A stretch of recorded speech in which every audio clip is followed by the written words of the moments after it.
नमस्कार, जय जोहार। क्या आप भी गवर्नमेंट एग्जाम्स की तैयारी करना चाहते हैं? क्या आप भी मेमोरी टेक्निक्स और ट्रिक्स के जरिए बहुत ही कम समय में स्मार्ट स्टडी करना चाहते हैं? क्या आप चाहते हैं कि सीजी व्यापम टॉपर आपको पढ़ाए? तो डाउनलोड करिए योगेंद्र साहू क्लासेस ऐप। यहाँ 10 से अधिक गवर्नमेंट एग्जाम्स क्रैक करने वाले और सीजी व्यापम टॉप करने वाले योगेंद्र सर CGPSC और सीजी व्यापम के अंतर्गत होने वाले सभी एग्जाम्स की तैयारी कराएं। तो डाउनलोड करिए Yogendra Sahu classes app to be the best, learn from the best.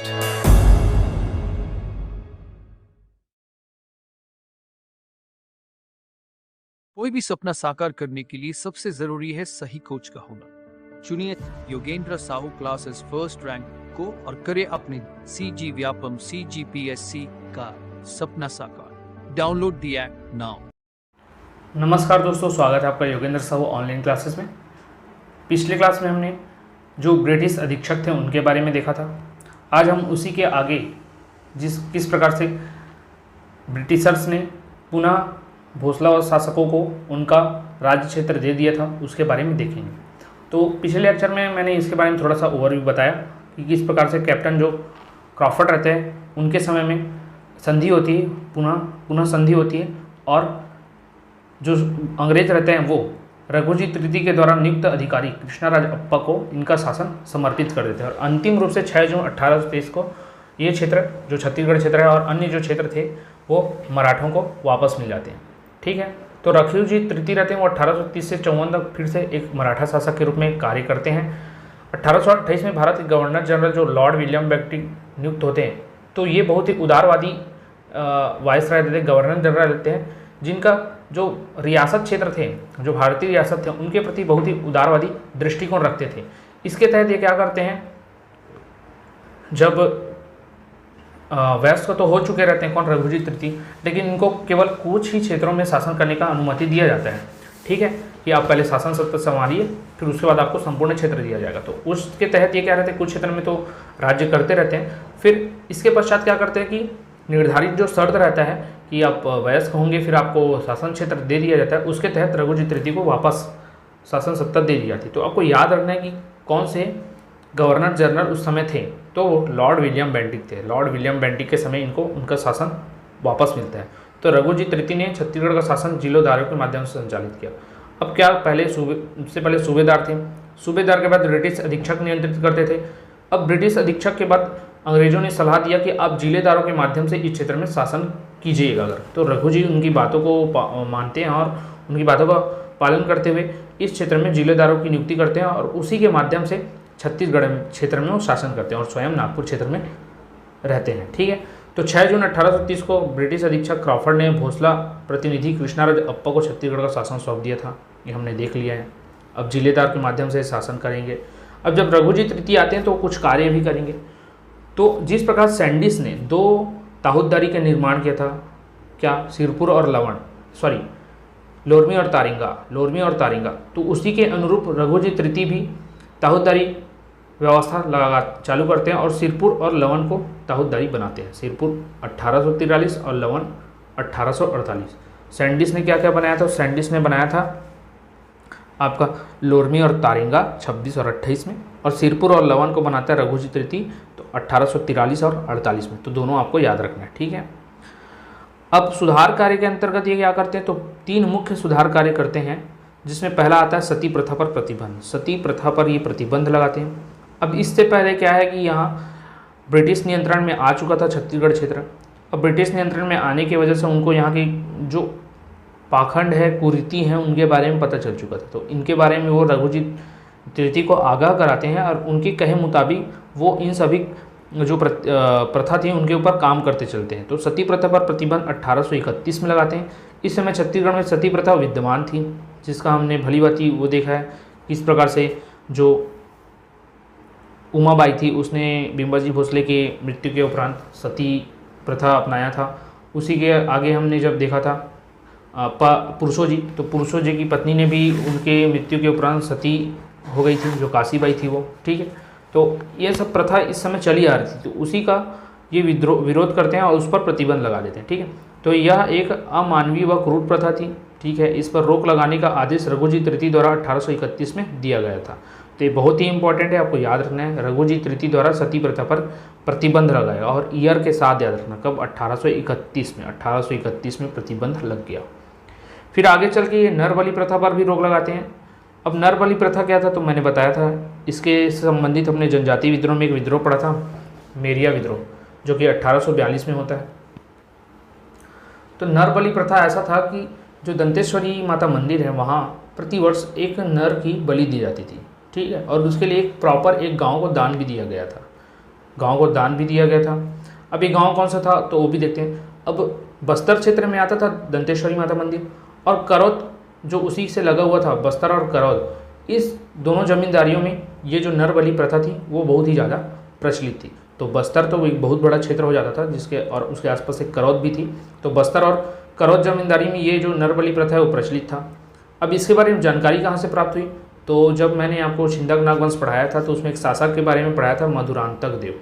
अब इस मधुरांतक देव के राजपुर ताम्रपत्र से हमें जानकारी मिलती है कि इस मधुरांतक जो देव है, जो शासक था, वो माणिकेश्वरी देवी या माणिक्य देवी का क्या था, उपासक था। और उसने वहाँ पर नरबलि हेतु, कहाँ? माणिकेश्वरी देवी, जिसे दंतेश्वरी देवी के रूप में भी जाना जाता है, तो वहाँ नरबलि हेतु ये क्या करता है कि राजपुर नामक एक गांव को दान में दे देता है। अर्थात यहाँ जो भी नर होगा, पुरुष होगा, प्रायः इसी गांव से ही उनकी बलि दी जाएगी। तो नरबलि हेतु राजपुर नामक गांव को दान में दे दिया गया था, ठीक है। ये बहुत लंबे समय तक ऐसा ही चले आता था कि पर्टिकुलर किसी एक ही गांव से ही नरबलि दी जाती थी, ठीक। तब ये सब प्रथा क्या है कि आगे खोजबीन करने पर पता चलता है, ठीक। तो इसे ना नरबलि प्रथा पर रोक लगाने का आदेश दिया जाता है। तो अब आदेश दिया जाएगा, जनजाति परंपरा थी तो इसका विद्रोह करने लग जाते हैं लोग। तो विद्रोह जब बढ़ता है तो उसे मेरिया विद्रोह के नाम पे जाना गया, क्योंकि जो नरबलि होता था उसे ही मेरिया नाम दिया गया था। नरबलि जिसकी दी जाती थी उसे मेरिया बोला जाता था। तो ये विद्रोह का वापस से दमन करने के लिए एक शासक, एक अधीक्षक मतलब अधिकारी को नियुक्त किया जाता है, उसका नाम रहता है कैंपेबल। अब किसी भी सांप्रदायिक दंगों को समाप्त करने के लिए बहुत ही कैपेबल व्यक्ति की जरूरत होती है। जो कैपेबल होगा वही सांप्रदायिक दंगों को निपटा पाएगा। तो कैपेबल से कैंपेबल याद रखना। तो कैंपेबल ने के नेतृत्व में इस प्रथा को कानूनन अपराध घोषित किया गया और जो विद्रोह हुआ था मेरिया विद्रोह उसको समाप्त किया गया। तो ये आपको याद रखना है, ठीक है। तो नरबलि प्रथा इसी के समय में हुआ था। किसके समय में? आपके जो मराठा शासक थे रघुजी तृतीय के समय में। और जनजातीय शासक कौन थे? तो जनजातीय शासक में आपके भूपाल देव थे, आपको याद रखना है, ठीक है। फिर ठगों का दमन भी किया गया किसके समय में? तो रघुजी तृतीय के समय में। इनके समय में ठगों का भी दमन किया गया, ये भी आपको याद रखना है, ठीक। ठगों का दमन किया गया था, आपको याद रखना है। दो तो हमने देख लिया, सती प्रथा पर प्रतिबंध, नरबलि प्रथा पर रोक। अब ठगों का दमन आ गया।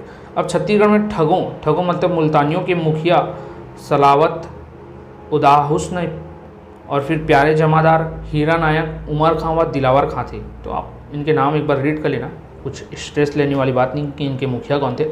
केवल याद रखना कि छत्तीसगढ़ में ठग थे, उन ठगों का दमन किया जाने लगा। ये अपने लूट का 1/4 हिस्सा स्थायी जमींदारी को दिया करते थे। कौन? जो ठग थे वो अपने लूट का 1/4 हिस्सा स्थायी जमींदारों को दिया करते थे, इसलिए इनको छूट भी प्राप्त था। फिर गवर्नर जनरल विलियम बेंटिक के आदेश पर कर्नल स्लीमन ने 1830 तक इसका पूर्णतः उन्मूलन कर दिया था। 1830 तक। तो ये आपके इंडियन हिस्ट्री के पार्ट में आप जब पढ़ेंगे गवर्नर जनरल के बारे में तो लॉर्ड विलियम बेंटिक आएंगे और इनका शासन वर्ष और रघुजी तृतीय का शासन वर्ष सिमिलर है, मतलब ये दोनों एक दूसरे के समकालीन थे। तो विलियम बेंटिक जब ठग प्रथा पर प्रतिबंध लगाते हैं तो उसके साथ ही रघुजी तृतीय उसे अप्लाई कहाँ करते हैं? छत्तीसगढ़ क्षेत्र में, मतलब अपने शासन क्षेत्र में, ठीक है। तो कर्नल स्लीमन ने 1830 तक इसका पूर्णतः उन्मूलन कर दिया था तथा जो इनके बच्चे होते थे उनके लिए जबलपुर में औद्योगिक विद्यालय खोला गया था। औद्योगिक विद्यालय का अर्थ क्या है? तो मतलब वहाँ आपको उद्योगों से संबंधित शिक्षा दी जाएगी, ऐसा आप समझ सकते हैं, ठीक है। जो कि आपकी पढ़ाई भी होगा और आपके फ्यूचर को लेकर भी बहुत ही ब्राइट रहेगा। तो उस प्रकार के औद्योगिक विद्यालय खोला गया था जहाँ इनको शिक्षा दी जाती थी। तो ये था ठगों का दमन। तो इन 3 प्रकार के दमन मुख्यतः रघुजी तृतीय के समय में देखे गए। सती प्रथा प्रतिबंध 1931 में समाप्त कर दिया गया था, ठीक। फिर नरबली प्रथा पर रोक लगा था। नरबली प्रथा क्या होता है ये सब मैंने बता दिया, ठीक है। ये मधुरांतक देव द्वारा राजपुर नामक गांव दी जाती थी माणिकेश्वरी देवी को में नरबली समर्पित करने के लिए, जिसका विद्रोह होता है, जिसे बेरिया विद्रोह के रूप में जाना जाता है। तो इसे कैपेबल व्यक्ति इस विद्रोह को समाप्त करेगा। तो कैम्पेबल पड़े थे, जॉन कैम्पेबल के नेतृत्व में ये विद्रोह समाप्त होता है और साथ ही सभी क्षेत्र में नरबली प्रथा पर रोक कानूनन घोषित हो जाता है, मतलब कानूनी रूप से घोषित हो जाता है कि ये एक अपराध है करके, ठीक। तो ये आपको याद रखना है। और कहाँ प्रचलित था विशेषकर तो बस्तर और करौद जमींदारी में, ठीक है। फिर ठगों का दमन क्या किया गया था? ठगों का दमन किया गया था। तो जो ठग थे वो लूट करने के बाद 1/4 हिस्सा जमींदारों को देते थे। और इस सब के बारे में जब विलियम बेंटिक को पता चलता है तो वो कर्नल स्लीमन के द्वारा 1830 में संपूर्ण भारत में ठगी प्रथा का अंत कर देते हैं, ठीक है। और जो उनके बच्चे हुआ करते थे उनके लिए एक विद्यालय खोला जाता है जिसे औद्योगिक विद्यालय का नाम दिया जाता है। और इस छत्तीसगढ़ क्षेत्र के लिए उसका विद्यालय कहाँ खोला गया? तो जबलपुर में खोला गया। ये आपको याद रखना है, ठीक है। अब इन सब के बाद सुधार कार्य के बाद मैंने बताया था शुरू में कि ये अब जीर्णोद्धारों के माध्यम से अपना शासन चलाएंगे। कौन? रघुजी तृतीय। तो इनके समय में जिलेदारी व्यवस्था आती है जो कि 1830 से लेकर 1854 तक, इनकी मृत्यु के समय तक चलता है। इस क्षेत्र को जिला तथा प्रशासक को जिलेदार कहा गया। किस क्षेत्र को? तो जो हमारा छत्तीसगढ़ क्षेत्र था उसको जिला घोषित किया गया। जिला ना, जिला नहीं, जिला बोला जाता था उस समय। तो और प्रशासक को जिलेदार कहा गया, ठीक है। ये दोनों आपको याद रखना है। अब इनका मुख्यालय क्या होगा? क्योंकि राजधानी परिवर्तन हो चुकी थी तो इनका मुख्यालय अब क्या होगा? रायपुर होगा, न कि रतनपुर। नियुक्तिकर्ता कौन थे? तो रघुजी तृतीय स्वयं थे। अवधि 1830 से 54 तक, क्योंकि 54 के बाद से आप देखेंगे कि प्रत्यक्ष ब्रिटिशकालीन व्यवस्था लागू हो जाएगी, ठीक। अब इनके समय मैंने जब आपको चार्ट पढ़ाया था तो बताया था कि टोटल 8 जिलेदार हुए थे, जिसका नाम मैंने कुछ इस प्रकार याद कराया था। तो कृष्ण 3 नाम याद किए थे। कृष्ण से कृष्णाराव अप्पा, आर है तो अमृतराव, श से सदरुद्दीन। फिर 2 सखा हुए, दुर्गा फिर इंदुक। दुर्गा फिर इंदुक, इसका नाम कैसे याद रखेंगे? तो पहले भगवान का नाम तो दुर्गा, फिर इंसान का नाम तो इंदुक। दोनों सखा थे तो सखाराम बापू। फिर सखा किसके थे? तो गोविंद और गोपाल। गोविंद और गोपाल कैसे याद करेंगे सर? कैसे? पहले गोपाल को नहीं हो जाएगा तो इसके लिए मैंने बताया था एक लाइन, गोविंद बोलो हरि गोपाल बोलो, तो उसमें गोविंद पहले आता फिर गोपाल आता। तो गोविंद राव अप्पा फिर गोपाल राव अप्पा, जो कि अंतिम जिलेदार हुए। तो इस तरीके से हमने इसका नाम याद किया था। मैंने बोला था कि पहला लेक्चर आप जरूर देखिएगा, अगर आपने नहीं देखा तो एक बार उस वीडियो को जरूर देखिए ताकि आपको सभी के क्रम और शासनकाल अच्छे से याद हो जाए, ठीक।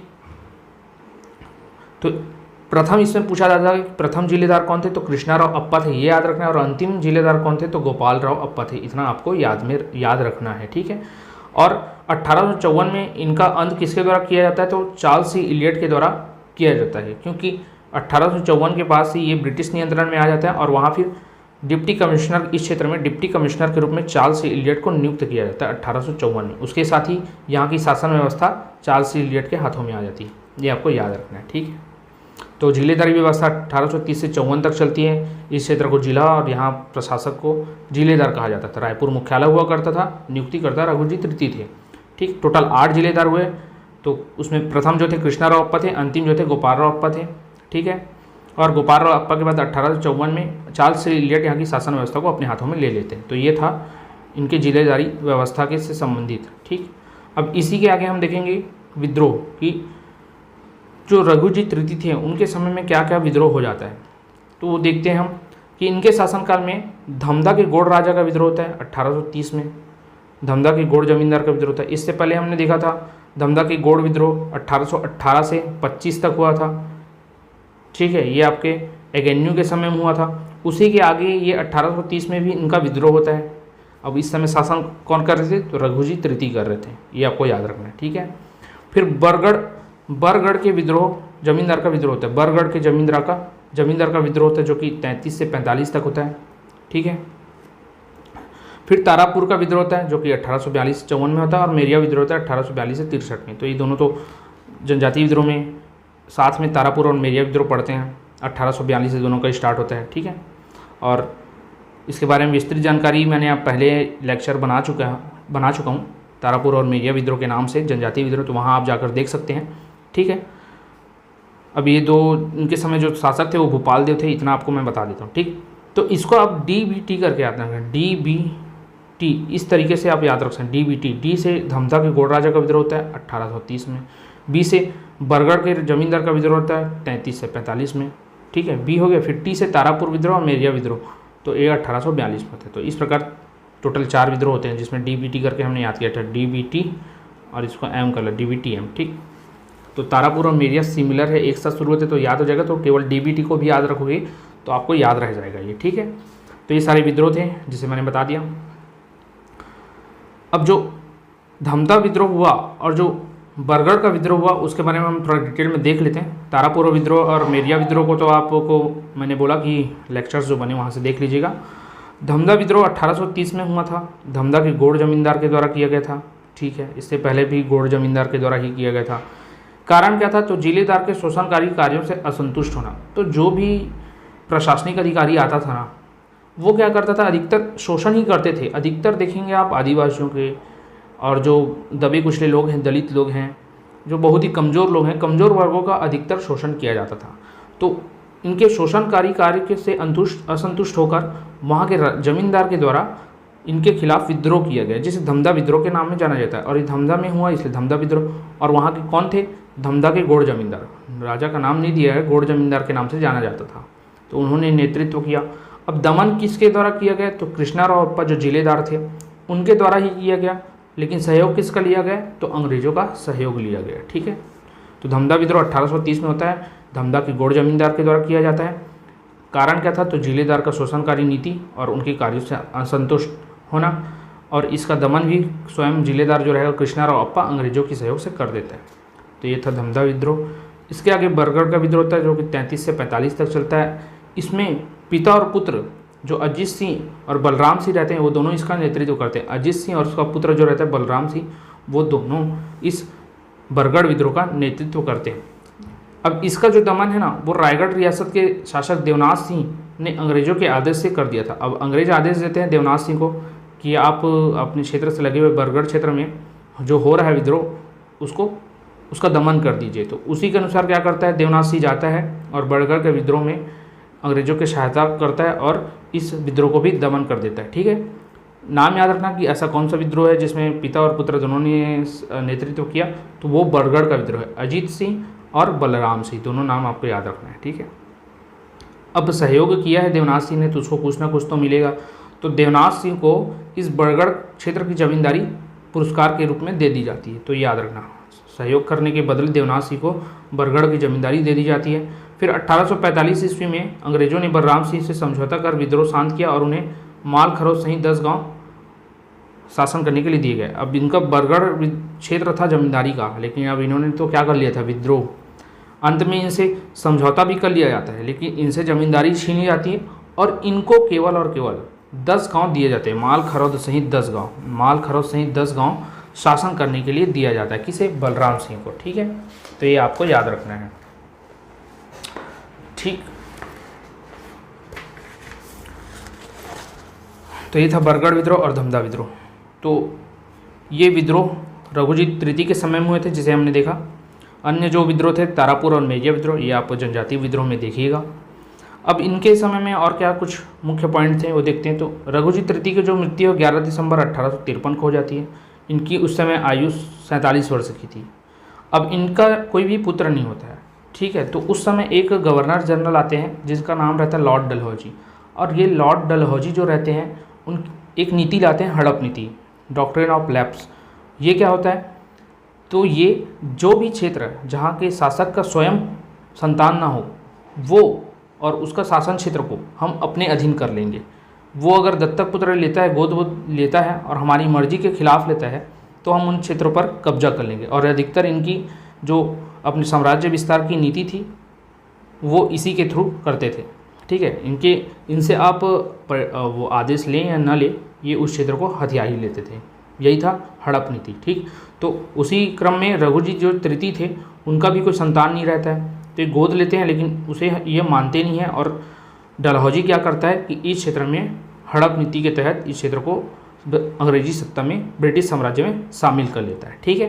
कब करता है? तो 1854 में करता है। ये आप इंडियन हिस्ट्री जब पढ़ेंगे तो वहाँ बहुत सारे राज्य आएंगे, संबलपुर, सतारा, ये सब बहुत सारे और भी क्षेत्र आएंगे, जहाँ नागपुर क्षेत्र, इन सब क्षेत्रों में भी ये, झांसी हो गया, हड़प नीति अप्लाई करते हैं, ठीक है। तो इसके परिणाम स्वरूप क्या होता है कि हमारा छत्तीसगढ़ जो रहता है अब पूरी तरह से ब्रिटिश नियंत्रण में आ जाता है। ठीक है, ठीक, तो ये याद रखना है। तो रघुजी तृतीय की मृत्यु होने के पश्चात हड़प नीति लगाई जाती है कहाँ, नागपुर क्षेत्र में या भोसला शासक के जो भी क्षेत्र हैं शासन क्षेत्र में, और उसके तहत हमारा जो छत्तीसगढ़ है वो अंतिम रूप से ब्रिटिश शासन के अंतर्गत आ जाता है। ये आपको याद रखना है, और ये तब तक रहेगा जब तक कि हम आज़ाद नहीं हो जाते। तो इसके आगे से हम 1854 के बाद से हम स्वतंत्रता विद्रोह की ओर रुख करेंगे। आगे जब लेक्चर्स मैं कंटिन्यू करूँगा, जब मराठा कालीन व्यवस्था पढ़ाने के बाद, तब हम वहाँ से मुख्यतः जो आधुनिक इतिहास का क्रम देखा जाए, स्वतंत्रता संघर्ष का क्रम देखा जाए, तो वहाँ से कंटिन्यू करेंगे। ठीक है, तो ये चीज़ें आपको याद रखनी है। ये था आपके रघुजी तृतीय के शासनकाल के से संबंधित महत्वपूर्ण पॉइंट। ये सभी को आप 1 से 2 बार रीड करिएगा, मैंने सभी जगह आपको रिपीट कर करके याद कराया हुआ है। तो कुछ नहीं था, तो इसमें ओवरव्यू देते जाऊँ तो पहले तो ताहुतदारी प्रथा लाता है, सुधार कार्य क्या करते हैं, तो 3 चीज़ों का दमन करता है, जिलेदारी व्यवस्था लाता है, उसके तहत इसके समय विद्रोह होते हैं, ये याद रखना है आपको। विद्रोह के बाद इनकी मृत्यु होने के बाद ये जो है हड़प नीति के तहत ये क्षेत्र है अंग्रेजी सत्ता के अधीन आ जाता है। इतना चीज़ आपको पढ़ना है। ठीक, अब उसके अंदर के पॉइंट आप एक बार फिर से देख लीजिएगा। कंटिन्यू में मैं एक चीज़ दिखा देता हूँ आपको, जो पदाधिकारी विशेष अभी तक हमने देखा उसे भी देखते चलिएगा आप। तो प्रथम मराठा शासक के रूप में हम बिम्बाजी भोसले को जानते हैं। ठीक है, अंतिम मराठा शासक के रूप में हम रघुजी तृतीय को जाते हैं। इनके बाद जो रहता है वो हड़प नीति के तहत संपूर्ण साम्राज्य ब्रिटिश अधीन आ जाता है। ठीक है, तो प्रथम बिम्बाजी भोसले, अंतिम रघुजी तृतीय। फिर प्रथम सूबेदार महिपतराव दिनकर थे, अंतिम जो थे यादवराव दिवाकर थे। महिपतराव दिनकर, यादवराव दिवाकर। ठीक, प्रथम ब्रिटिश अधीक्षक कैप्टन एडवन थे, अंतिम जो थे क्रॉफर्ड थे। प्रथम जिलेदार कृष्णाराव अप्पा थे और अंतिम जिलेदार गोपाल राव अप्पा थे। ठीक है, ये हमने पढ़ा है। ठीक, तो इतना आपको याद रखना है। विशेष जो पदाधिकारी है वो भी अगर आपने सभी लेक्चर्स कंटिन्यू देखा होगा तो आपको याद ही होंगे। प्रथम मराठा शासक, प्रत्यक्ष मराठा शासक बिम्बाजी भोसले, अंतिम रघुजी तृतीय जो कि अभी हमने पढ़ा। सूबेदार पहले महिपत राव आता है, अंतिम रूप में यादवराव आता था। ब्रिटिश अधीक्षक में एडमंड पहले आया था, अंतिम क्रॉफर्ड था। और जिलेदार में भी अभी हमने देखा कृष्णाराव अप्पा पहले थे और लास्ट में गोपाल राव या गोपालराज अप्पा थे। ठीक है, तो इस प्रकार ये मराठा का जो पूरा मराठा शासन था वो समाप्त होता है। और इसके आगे हम जो मराठाकालीन शासन व्यवस्था थे, प्रशासनिक व्यवस्था थी, उनके बारे में डिटेल में पढ़ेंगे। फिर आगे स्वतंत्रता संघर्ष की ओर बढ़ जाएंगे। तो अगर आपको कोई भी डाउट आया हो तो आप हमें कमेंट करके ज़रूर बताइएगा। फिलहाल अभी के वीडियो में इतना ही।